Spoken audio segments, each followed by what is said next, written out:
Hallelujah. हमारे प्रभु यीशु मसीह के मधुर नाम में आप सबों को जय मसीह की। Good morning. आइए प्रार्थना के साथ आज के मनन की शुरुआत करें। महापवित्र पिता परमेश्वर, प्रभु आपके वचन हमारे लिए जीवन की रोटी हैं। आपके वचन जीवित हैं, इसीलिए वे हमारे अंतरांग को परखते हैं। पवित्र करने की सामर्थ आपके वचनों में है। विश्वास करते हैं, हमसे बात करें। यीशु के नाम से प्रार्थना मांगते हैं, आमीन। कैसे हैं आप लोग? क्या अच्छे हैं? ठीक हैं कहते हैं, थोड़ी देर के बाद तमाम समस्याएं गिनाते हैं, है कि नहीं? ठीक है बोलना आदत हो गई है ना? लेकिन जब हम इस संसार में वास करते हैं तो सब कुछ का ठीक रहना संभव नहीं है। हमेशा हम हंसते नहीं रहेंगे और हमेशा आंसू भी नहीं बहाएंगे। हमेशा एक ही स्थिति रहना परमेश्वर की पद्धति नहीं है। दिन प्रतिदिन बढ़ते जाना, यही प्रभु चाहते हैं। लेकिन हर एक परिस्थिति में पूरी तरह तृप्त रहना, परमेश्वर पर आधारित रहना, यदि हम सीख लें तो हम हर स्थिति को जीतने पाएंगे। क्या आप कभी रोए हैं? अरे ये क्या पूछ लिया पादरी साहब, कह रहे हैं क्या? क्या आप रोए? आपका जवाब मुझे सुनाई नहीं देगा। लेकिन आप अपने आप को परखें, क्यों रोए? सोच के देखिए, हम सब रोते हैं। आज पुरुष भी रोते हैं। एक जमाने में कहा जाता था असली मर्द जो है वो आंसू नहीं बहाते, लेकिन आज पुरुष ही ज्यादा रो रहे हैं। पुरुष हो, स्त्री हो, बच्चा हो, जवान हो, बूढ़ा हो, छोटा हो या कोई भी हो, सबों के जीवनों को दुख जो है बेहाल कर देता है। लेकिन हम किस बात को लेकर दुखी होते हैं? हमें यह देखना चाहिए। कुछ लोग आत्मतरस में रोते हैं। ओ, उसने मुझे भला बुरा कहा, उसने मेरा अपमान किया, मुझे नीचा दिखाया। उसी को याद कर करके रोते हैं। वो सही रोना नहीं है। कुछ लोग मेरे पास ये नहीं वो नहीं कहकर रोते हैं। सांसारिक चीजों के लिए रोते हैं, इंसानों के लिए रोते हैं। फिर जब शरीर में कोई दर्द होता है तब हम रोते हैं। उस दर्द की वजह से हम रोते हैं। यह तमाम जो रोना है जिसके विषय हमने अभी बात की, यह हमारे जीवन को एक तरह से खत्म कर देते हैं।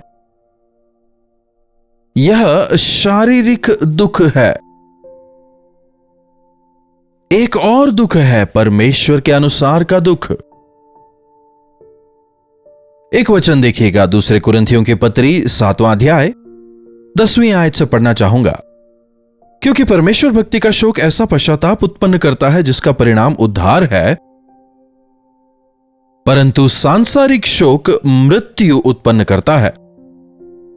सांसारिक शोक, सांसारिक बातों के लिए आंसू बहाना।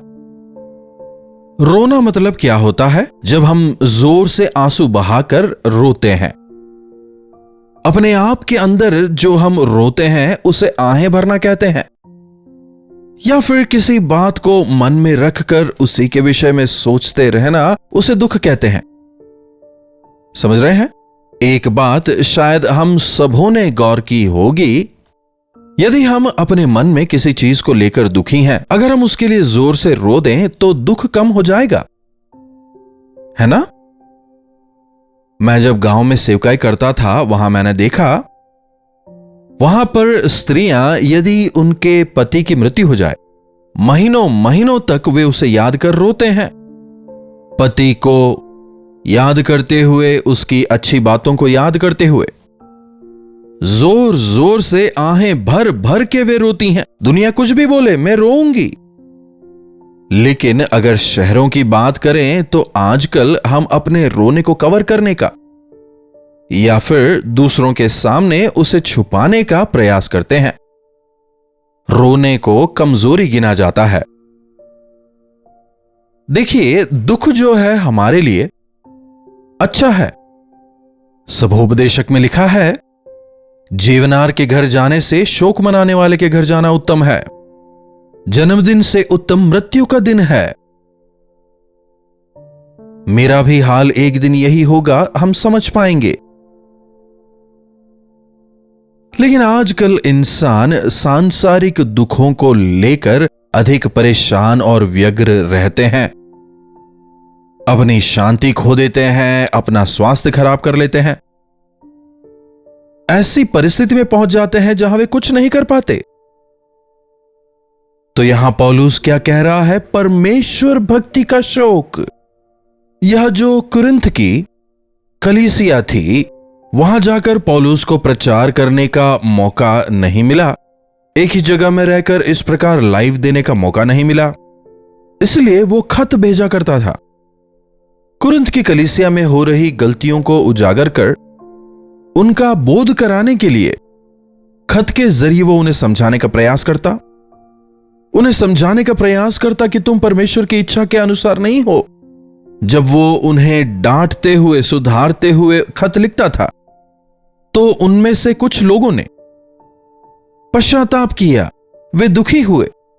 जी हां, सही है कहते हुए जब उन्हें अपनी गलती का एहसास हुआ और उन्हें पश्चाताप किया, पौलुस कह रहा है, मैं आनंदित हूं इसलिए नहीं कि तुमको शोक पहुंचा, वरन इसलिए कि तुमने उस दुख के कारण मन फिराया, क्योंकि तुम्हारा शोक परमेश्वर की इच्छा के अनुसार था कि हमारी ओर से तुम्हें किसी बात की हानि ना पहुंचे। पवित्र आत्मा हमें बोध कराते हैं। जब हमें हमारी गलतियों का बोध होता है, उस दौरान हमें उसका अंगीकार करना है और पश्चाताप करना है। प्रभु यीशु मसीह हमें बताते हैं कि हमें मन फिराना है, पश्चाताप करना है। आज विश्वासियों को इस प्रकार की शिक्षा नहीं दी जा रही। ओ, प्रभु ने भलाई की, इसलिए प्रभु का धन्यवाद हो। लेकिन क्या आप में बदलाव आया? क्या आपको अपने पाप का बोध हुआ? क्या आपके जीवन में जो रहस्यमयी पाप हैं, उनका बोध आपको हुआ है? इन तमाम का बोध होने पर क्या आपने पश्चाताप किया? जीवन में बदलाव आने के लिए पश्चाताप आवश्यक है। जब आपके जीवन में पवित्र आत्मा आपको आपकी गलतियों का बोध कराते हैं और आप उसकी वजह से दुखी होते हैं और पश्चाताप करते हैं, तो अब उस पर पूर्ण विराम लग चुका है। परमेश्वर भक्ति का शोक ऐसा पश्चाताप उत्पन्न करता है जिसका परिणाम उद्धार है। मैं इन्हें नहीं जानता कहकर जब पतरस मसीह यीशु का इनकार करता है, जब मसीह यीशु पतरस को देखते हैं, जब उसे उसकी गलती का एहसास होता है, वो भीतर जाकर आहें भर भर के रोता है। अरे, मैंने तो कहा था कि मैं इनके लिए अपनी जान तक दे दूंगा, पर आज मैंने क्या किया? मैंने उनका इनकार किया। इस बात को याद कर करके वो रोता है और मन में प्रभु से कहता है, प्रभु हां, मैं निर्बल हूं। अरे, मैंने कौन सा नया काम कर लिया, सभी शिष्यों ने किया ना, ऐसा नहीं सोचता। उस बोध की वजह से ही वो दोबारा प्रभु यीशु मसीह का इनकार कभी नहीं करता। उसे कितना अधिक सताया गया, मारा गया, उल्टा क्रूस पर लटकाया गया, प्रभु के लिए मर जाता है। परमेश्वर भक्ति का शोक ऐसा पश्चाताप उत्पन्न करता है जिसके जरिए हमारा मन बदल जाता है। दोबारा आप पुरानी गलतियों को नहीं दोहराते, आप दोबारा उन पापों को स्थान नहीं देते, आपका मन बदल जाता है। अब मन में पाप करने की इच्छा नहीं रहती, पाप की आशा नहीं होती। यही है मसीह का दिया नया जीवन। जब आप परमेश्वर भक्ति के शोक में डूबते हैं, आपके मन में बदलाव आता है और अब उस बात के लिए आपको बार बार दुखी होने की जरूरत नहीं, परंतु सांसारिक शोक मृत्यु उत्पन्न करता है। जो कुछ आपने खोया उन्हें याद कर करके आप बार बार रोते हैं। जिस इंसान को आपने खो दिया उसे याद करके रोते हैं, जो पैसा चला गया उसे याद कर रोते हैं, जो नौकरी चली गई उसे याद कर रोते हैं। इस प्रकार का रोना आपके शरीर को खराब कर देगा, बीमार हो जाएंगे, अंततः मृत्यु के शिकार होंगे। संसार के अनुसार का दुख आप में बदलाव नहीं लाएगा, पश्चाताप नहीं लाएगा। आत्मतरस की वजह से रोने का कोई लाभ नहीं। अंततः आप नरक के भागी होंगे।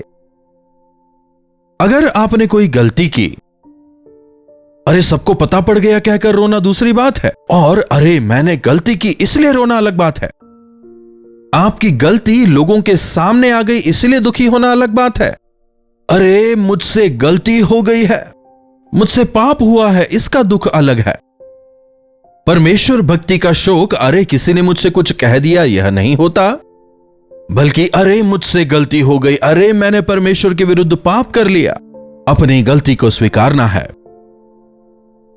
इस बात को हमेशा याद रखें। पाप से छुटकारे के लिए आंसुओं की प्रार्थना और पश्चाताप आवश्यक है। अरे मैंने पाप किया, पाप किया, पाप किया, पाप किया अगर कहकर रहेंगे तो उस दोष के साथ ही आप खत्म हो जाएंगे। लेकिन जब मानकर छोड़ देते हैं तब हमें उद्धार का अनुभव होता है। आज कई लोगों में सांसारिक शोक है। परमेश्वर ने जो दिया उसमें आनंदित नहीं होते, लेकिन जो नहीं है उसे याद करके वे दुखी होते हैं। परमेश्वर भक्ति का शोक ऐसा पश्चाताप उत्पन्न करता है जिसका परिणाम उद्धार होता है। 11वीं आयत भी पढ़ना चाहूंगा, देखिएगा। सो देखो, इस बात से कि तुम्हें परमेश्वर भक्ति का शोक हुआ, तुम में कितनी उत्तेजना और प्रत्युत्तर और रिस और भय और लालसा और धुन और पलटा लेने का विचार उत्पन्न हुआ। तुमने सब प्रकार से यह सिद्ध कर दिया कि तुम इन सब बातों में निर्दोष हो। देखिए, परमेश्वर भक्ति के शोक के कितने सारे बेनिफिट्स हैं। परमेश्वर भक्ति की वजह से जो शोक हम में उत्पन्न होता है उसकी वजह से हम सावधान रहने पाते हैं, हम दोषमुक्त होते हैं, हम में रिस और भय होता है, पाप के विरोध में एक प्रकार का धुन हम में पैदा होता है, परमेश्वर का भय हम में उत्पन्न होता है, प्रभु के लिए लालसा पैदा होती है, प्रभु के कार्यों के लिए रुचि पैदा होती है। अब मैं दोबारा कभी भी ऐसा पाप नहीं करूंगा, ऐसा एक संकल्प, दृढ़ता पैदा होती है। आज बाइबल यह कभी नहीं कहता कि हमेशा रोकर बैठे रहो। वचन कहता है सदा आनंदित रहो। जब गलतियां होती हैं उनसे पश्चाताप करें, उनसे मन फिराएं और उन्हें छोड़ दें। गलती का अंगीकार करते ही मसीह का लहू हमें पवित्र करता है। इंसान यदि याद रखना चाहे तो रखने दें, यदि आपको भी याद आए तो आने दें। शैतान ही उसे याद कराने का आपको प्रयास करता है। यीशु के नाम से उस सोच को आप बांधें और शैतान से कहें, मैंने अपने पापों का पश्चाताप किया है और मसीह ने मुझे अपने लहू से शुद्ध किया है। मसीह यीशु ने मेरे पापों को क्षमा किया है और अब वे मेरे उन पापों को कभी भी याद नहीं करेंगे। यही वास्तविक मन फिराव है। परमेश्वर भक्ति का शोक हमें पाप से दूर रखता है और हमें जयवंत बनाता है। सांसारिक बातों के लिए आंसू ना बहाएं। If at all you want to cry, cry for spiritual things. प्रभु, मैं आपकी तरह नहीं हूं, मेरा जीवन आपके जैसा हो जाए कहते हुए आप प्रभु से प्रार्थना करें। प्रभु, मेरे चारों ओर कितने सारे लोग नरक की ओर बढ़ते चले जा रहे हैं, उनके लिए आंसू बहा बहा कर प्रार्थना करें, उनके उद्धार के लिए आंसू बहाएं। इसके विपरीत मेरे पास ये नहीं है, मेरे पास वो नहीं है, वो मुझसे बेहतर है, किसी ने मुझे नीचा दिखा दिया, किसी ने मेरा अपमान कर दिया, इन तमाम बातों को सोचकर आंसू ना बहाएं। अगर आपसे कोई पाप हो जाए तो आप मसीह के सामने उसका अंगीकार करें। मसीह ने आपको क्षमा किया, विश्वास करें। मसीह यीशु में आनंदित होकर सावधानी के साथ में पूरी उत्तेजना से प्रभु यीशु मसीह के गवाह होकर इस संसार में हम जीवन बिताएं। प्रार्थना। महापवित्र पिता परमेश्वर, प्रभु, एक बार फिर से हम आपके वचनों के लिए आपके शुक्रगुजार हैं। प्रभु, इस संसार में रहते हुए ईश्वरीय भक्ति का शोक हम में पैदा करें। सांसारिक बातों के लिए हम रोने वाले ना हो, बल्कि आत्मिक बातों के लिए आंसू बहाने वाले, आत्मिक जीवन में बढ़ने की लालसा रखने वाले, महिमा से महिमा की ओर बढ़ते चले जाने की इच्छा, मसीह यीशु की समानता में बढ़ने की इच्छा, सिद्धता में बढ़ने की इच्छा हम में पैदा करें प्रभु। जो नहीं है उसे याद कर रोने वाले नहीं, बल्कि जो आपने दिया है उसके प्रति धन्यवादी होकर उद्धार के आनंद में बढ़ने का अनुग्रह दें। यीशु के नाम से प्रार्थना मांगते हैं, आमीन। अब हमारे पिता परमेश्वर का प्रेम, प्रभु यीशु मसीह का अनुग्रह, पवित्र आत्मा की संगति और सहभागिता हमें से प्रत्येक के साथ आज, कल और सर्वदा बनी रहे, आमीन। प्रभु परमेश्वर की स्तुति हो। अपने प्रार्थना विषयों को आप हमें 9884907779 पर व्हाट्सएप, वॉइस मैसेज या टेक्स्ट के जरिए भेज सकते हैं। हमें आपसे सुनकर, आपके बारे में जानकर, आपके साथ मिलकर आपके लिए प्रार्थना करने में प्रसन्नता होगी। आप भी अवश्य प्रार्थना करें, प्रभु अवश्य आपके जीवनों में अपने समय पर चमत्कार जरूर करेंगे। इस सेवकाई के लिए भी आप लगातार प्रार्थना करें, और यदि पवित्र आत्मा आपको प्रेरित करते हैं कि आप आर्थिक तौर पर इस सेवकाई की मदद करें, तो आप हमें एक मैसेज करें, हमारी टीम आपसे संपर्क करेगी। दोनों नए कार्यक्रम क्या आप जानते हैं और सच्ची घटनाओं को आप देखें और आत्मिक जीवन में बढ़ते चले जाएं। इन्हीं वचनों के साथ आज मैं दोबारा आपसे विदा लेना चाहूंगा। प्रभु परमेश्वर का अनुग्रह हम में से सबों पर हमेशा बना रहे। कल्वरी दर्शन, ये है प्रेम के दर्शन, यीशु प्रेम के दर्शन।